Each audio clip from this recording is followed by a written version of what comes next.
Oke, Pak Suprapto, in the next 20 minutes is yours. Please turn off your microphone, please. Ya Pak, terima kasih atas waktunya, kesempatan yang diberikan oleh saya, Wong Cilik ini Pak. Siapa tahu bisa ikut bergabung mengembangkan industri perkeretaapian di tanah air kita. Terima kasih Pak, yang penting salam seger waras, sehat dhisik Pak. Siap Bapak, ya. Oke Pak, saya nggak basa-basi, saya mulai dulu Pak. Ini share presentasi bisa dilihat Pak ya? Bisa. Mohon di slideshow Pak, dibesarkan. Pak ya. Iki lagi es piro Pak, gak ketok motor iki Pak.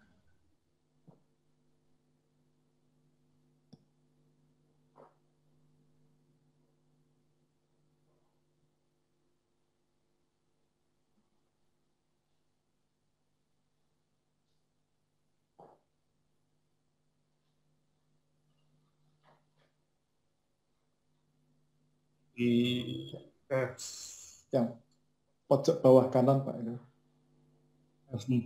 Pojok bawah kanan. Ya, ya, terus. Pak ketok itu. Nah itu ya. Geser lagi ke kiri Pak, yang icon slideshow itu. Ya. Oke Pak. Oke, silakan Bapak. Ya. Oke, terima kasih Pak. Saya mulai critical communication untuk infrastruktur railway.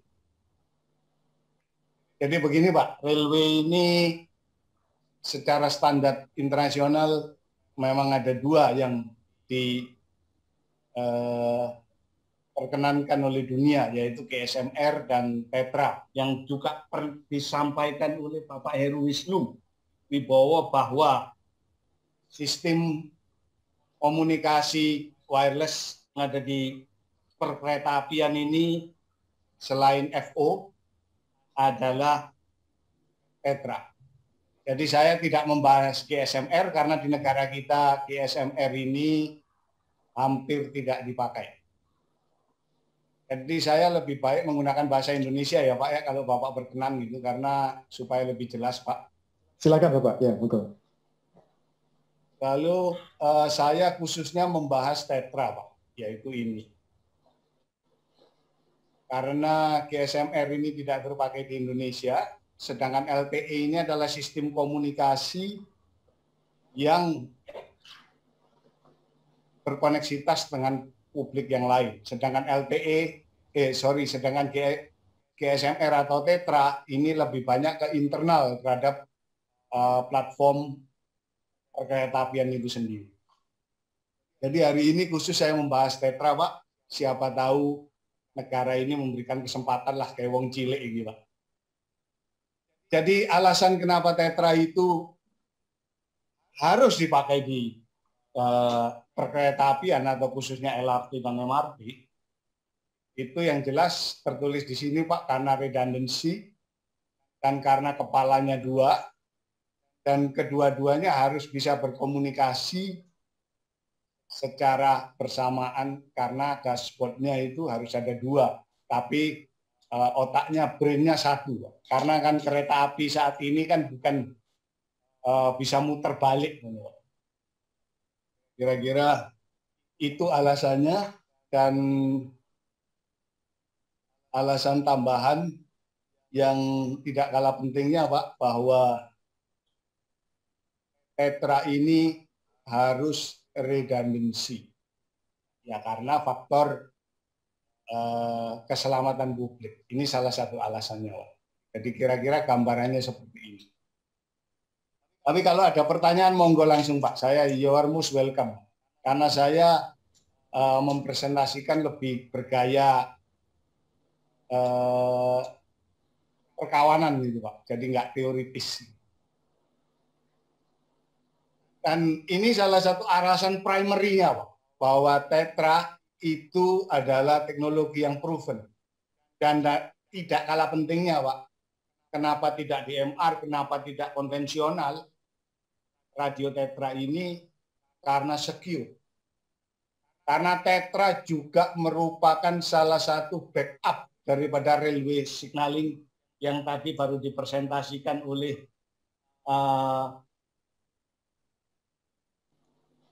tim dari Land Railway, Pak Wisnu. Jadi dia menyampaikan bahwa selain signaling sebagai core bisnisnya, Tetra ini merupakan salah satu backupnya. Dan Tetra adalah sistem komunikasi yang berbasis keselamatan publik seperti tertulis di sini. Jadi public safety. Kalau itu alasannya kenapa diharuskan menggunakan Tetra, tidak boleh menggunakan IMR atau bukan tidak boleh ya, mungkin lebih disarankan gitu. By law, by safety. Dan no single failure. Itu juga salah satu faktor yang paling penting, Pak. Jadi alasan menggunakan Tetra. Dan Tetra itu sistem komunikasi yang siap data. Ini primary alasannya, Pak. Jadi hampir semua perkeretaapian, khususnya LRT, MRT, dan khususnya tambahan sedikit yang telah disampaikan oleh Bapak Heru Wisnu yang saya dengar kemarin bahwa pengembangan infrastruktur itu harus secara kolaborasi termasuk dengan airport. Jadi di sini di negara kita, Pak, hampir Tetra ini tidak dipakai bahkan di seluruh airport kecuali di Soekarno-Hatta. Itu pun hanya dipakai suara. Tapi sebenarnya perlu saya sampaikan, penggunaan Tetra ini seharusnya tidak hanya untuk suara. Tapi yang paling penting adalah menyangkut public safety. Alasan apa menyangkut public safety yang seperti tadi disampaikan oleh Pak Wisnu dari LAN, bahwa Tetra ini salah satu yang bisa mengintegrasikan termasuk backbone terhadap PIS atau PA dan lain-lain. Seperti ini, Pak, gambarannya. Jadi kalau kereta api itu saat ini monitornya 2, yaitu CAT 1 dan CAT 2, tapi secara brain itu ada 1. Ini adalah salah satu sistem radio rolling stock, radio yang dikembangkan oleh kami. Sebenarnya kami ini sendiri tidak pernah dapat pekerjaan, saya Pak, sejujurnya aja di Indonesia. Tapi kami pernah mendapat pekerjaan bridging rolling stock di Taiwan, Kaohsiung. Ini alasannya salah satu bahwa Tetra itu harus dipakai di perkeretaapian LRT maupun MRT karena memiliki kepandaian yang bisa mengintegrasikan terhadap sistem public announcer, public information system yang tadi disampaikan oleh Pak Wisnu juga dari LAN bahwa information on board, trackside on board. Ini salah satunya hanya bisa di bridging atau difasilitasi oleh Tetra salah satunya selain FO atau selain signaling. Kira-kira begitu, Pak. Nah, ini adalah salah satunya, Pak. Bapak bisa lihat kalau di dalam kereta itu ada ini, Pak, PIS, Passenger Information System. Ini kalau saya cerita kereta api bandara seperti di Kuala Namu, seharusnya bapak-bapak yang naik kereta dari kota ke stasiun, itu Bapak seharusnya sudah bisa melihat flight information berada di kereta api. Atau sebaliknya, yang mau naik kereta api itu sudah bisa melihat bahwa kereta api 123 dalam waktu 5 menit atau 3 menit akan datang. Itu salah satu media komunikasinya adalah Tetra, Pak. Jadi disinilah saya ingin lebih fokus ke hal yang sangat kecil ini, yaitu Tetra. Sedangkan bapak-bapak selama ini yang tadi saya dengar, semuanya membicarakan tentang infrastruktur sing raksasa, Pak. Awak dewe iki sing cilik-cilikan. Tapi saya lebih fokus ke Tetra. Jadi Tetra adalah salah satu sistem komunikasi yang proven, dan sebenarnya kalau di Eropa by ST, European Standard, itu merupakan keharusan atau by law itu harus. Kira-kira begitu, Pak. Jadi ini bahkan tadi disampaikan Pak Wahyu, Pak Wisnu, saya koreksi, itu bisa koneksitas ke pintu. Ya, ini memang benar. Jadi saat ini saya tidak membahas karena itu lebih fokus ke signaling. Jadi Tetra ini bisa membantu Bapak PIS, bisa membantu Bapak PAS, yaitu announcing seperti tadi, termasuk emergency call atau emergency break yang ada di kereta api. Jadi begitu break itu kereta api, Pak, Bapak pasti akan mendapatkan informasi. Kira-kira itu alasannya. Saya lanjutkan, Pak. Ini adalah mood yang biasa tadi diperlihatkan oleh Pak Wisnu tadi dari LAN atau LRS. Ini kira-kira, Pak. Tapi saya tidak membahas ini. Dan inilah yang bisa ditampilkan Tetra. Kalau dengan modul radio lain atau protokol lain itu tidak bisa.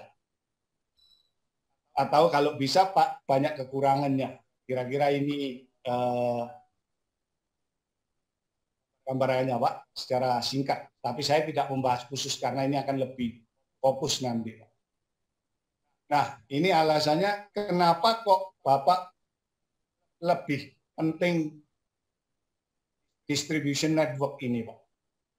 Jadi network ini kalau di perkereta apian yang biasanya ini secara yang umum itu berbasis menuju ke satu titik atau centralized network. Sehingga bila terjadi putus hubungan atau cut off di satu sisi, maka dipastikan bahwa komunikasi ini akan terputus dari segala. Maka itu lahirlah yang dinamakan distributed network intelligence. Sehingga bila mana seperti garis merah di sini, Pak, ini terjadi putus, walaupun blok kiri dan kanan ini tidak bisa berkomunikasi, namun blok kiri dan kanan ini bisa berkomunikasi dengan sendirinya. Hal ini adalah salah satu kelebihan daripada distributed ini. Jadi, tapi hari ini saya tidak membahas secara khusus untuk ini, Pak. Ini merupakan salah satu alasan kenapa Tetra ini dipilih. Karena Tetra ini juga memiliki highest possibility reliance, jadi kemampuan yang sangat bisa diandalkan dari industri komunikasi radio dewasa ini. Lalu ini yang paling utama, Pak, jadi alasannya daripada itu bahwa basis ini no central network. Jadi semuanya bisa menjadi sentral, jadi semuanya bisa menjadi network, semuanya bisa menjadi NMS. Jadi ini adalah salah satu sistem paling baru daripada Tetra yang menggantikan sistem centralized. Jadi ini adalah fully decentralized.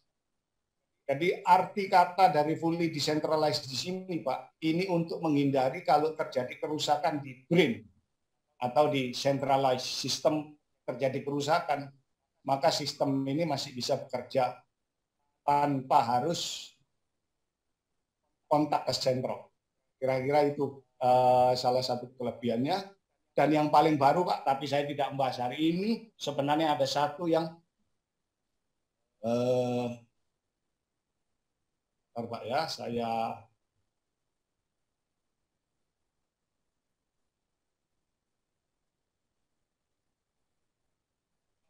yang ini sebenarnya adalah salah satu kelebihan daripada Tetra yang paling baru. Kalau Tetra yang lama itu adalah yang di sebelah kiri ini, Pak. Jadi frekuensinya harus banyak setiap BTS. Tapi dengan teknologi yang baru ini, khususnya di perkereta apian ini, frekuensi apalagi di dunia yang maju saat ini, Pak, frekuensi adalah salah satu aset yang paling mahal. Jadi frekuensi ini harus bisa di-share dan dimanfaatkan oleh kepentingan masyarakat dan public safety secara optimal. Jadi di sini jelas Pak, yang lama Bapak bisa melihat F1, F2, infrastruktur lain F3, F4, dan selanjutnya 5, 6, 7, 8. Tapi dengan teknologi yang baru, justru Pak, khususnya di kereta apian, walaupun saya tidak membahas lebih detail apakah ada kekurangan, saya jujur menyampaikan tentu ada kekurangan. Karena dengan F1, F2, F1, F2 yang di-share ini, kapasiti daripada slot tidak menambah, tapi frekuensi juga tidak ditambah. Namun range-nya jadi sangat besar sekali. Dan tentu yang paling penting Pak, aset atau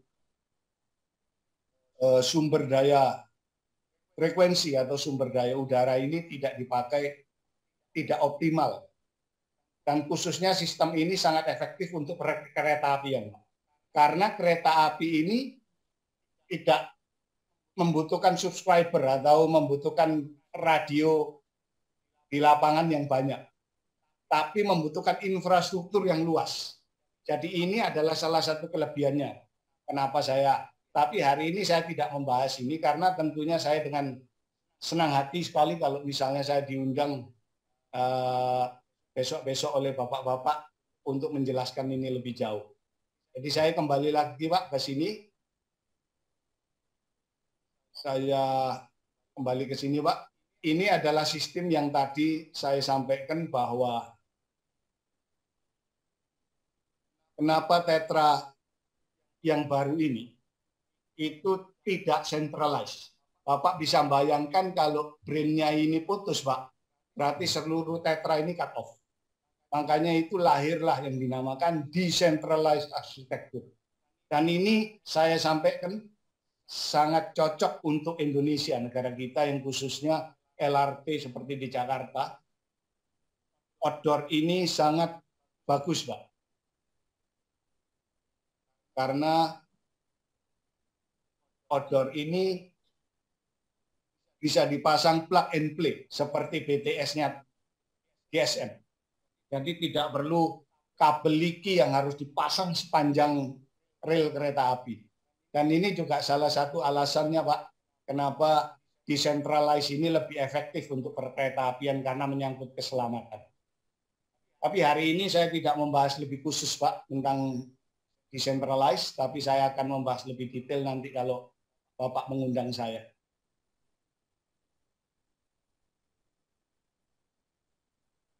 Jadi ini adalah poin-poin kenapa Tetra ini decentralized ini sangat penting dan sangat advance untuk saat ini dan cocok untuk negara kita khususnya. Saya tidak membahas negara lain yang punya jalur kereta api yang selalu di bawah tanah. Jadi kalau di bawah tanah terus memang liki lebih cocok Pak. Tapi kalau ini saya pastikan sangat cocok di negara kita.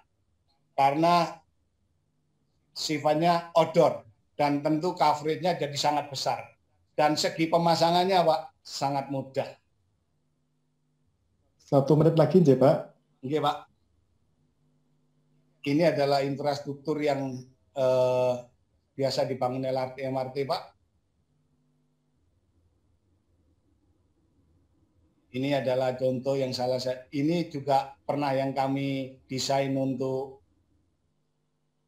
tes adikarya waktu itu Pak. Tapi belum ada kesempatan. Demikian Pak presentasi saya. Kalau ada ini tim kami, matur nuwun kalau ada apa saya siap pertanyaan-pertanyaannya. Terima kasih Bapak. J, matur nuwun Pak Suprapto. I think a wonderful explanation. Okay. In the next 10 minutes, we will have discussion concerning with the topic above. There are some questions from the audience and participants, but I will choose some of them due to the time constraint. Yeah. The first question is from Mr. Bendika Kristiawan to Mr. Agung Darmawan from PT Line. As we know that SkyTrain APMS in Soekarno-Hatta Airport has already operating in 2018. We are very proud of the achievement by Indonesian engineer. The question, is SkyTrain that already operated fully automatic operation, and how the management support the competency engineers to comply with the regulation. Pak Agung, meskipun tadi sudah di komen di chat, monggo silakan kalau ada statement lebih lanjut. Ya, thank you, Pak Chris. We prepare the human capacity for the APMS system operation with recruitment with about maybe 30 or 40 people, and we train them in Singapore in SMRT. So we have a lot of investment in human resource for that. They are trained for the operation and maintenance, and maybe about 2 months in SMRT, and then they continue train in API Madiun in order to get a certificate.